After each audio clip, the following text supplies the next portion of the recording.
আসসালামু আলাইকুম সবাইকে। ওয়ালাইকুম সালাম। তো এই ঢাকার রিক্সাওয়ালা মামারা না ব্যাপক অদ্ভুত। তা আমি সেদিন এক ঢাকা রিক্সাওয়ালা মামারে জিজ্ঞেস করলাম কি মামা পুরান ঢাকা ছাইড়ে আসবেন?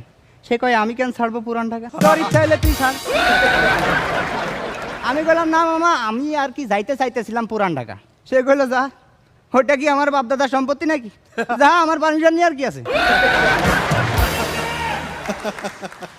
Just, তো সেদিন এক পার্কে ঘুরতে গেছি ভাই। আচ্ছা। তো পার্কে ঘুরতে যেয়ে দেখি কি যে সবাই জোড়ায় জোড়ায় বসে রয়েছে। ও আবার যাওয়ার সাথে সাথে একটু ঝিরঝিরে বৃষ্টি চলে আসছে, মানে ওয়েদারটা একেবারে রোম্যান্টিক হয়ে গেছে আর কি। তো আমিও রোম্যান্টিক হয়ে মনে করেন যে আমার গার্লফ্রেন্ডে কল দিছি, প্রথমবার ধরে নাই ভাই, দ্বিতীয়বার কল দিছি, এবার ধরছে। ধরার সাথে সাথে আমি বলছি বাবু জায়গাটা না ব্যাপক রোম্যান্টিক, আমি এখন যেখানে আসি তুমি তাড়াতাড়ি একটা হামি দাও। সে দিছে, আমি ফোন রাখছি। 5 মিনিট ভাই, 5 মিনিট, 5 মিনিটের মধ্যে সে আবার কল ব্যাক দিছে। আমি ধরছি, ধরার সাথে সাথে সে বলে কি বাবু আমি তো বাথরুমে ছিলাম, তোমার ফোনটা ধরতে পারি নাই, কি হয়েছে বলো। ওই দিন না আমি আমার গার্লফ্রেন্ড সম্পর্কে আরও একটা নতুন জিনিস ডিসকভার করলাম। কি সেটা? যে ওর আর ওর মায়ের কণ্ঠস্বর একই রকম।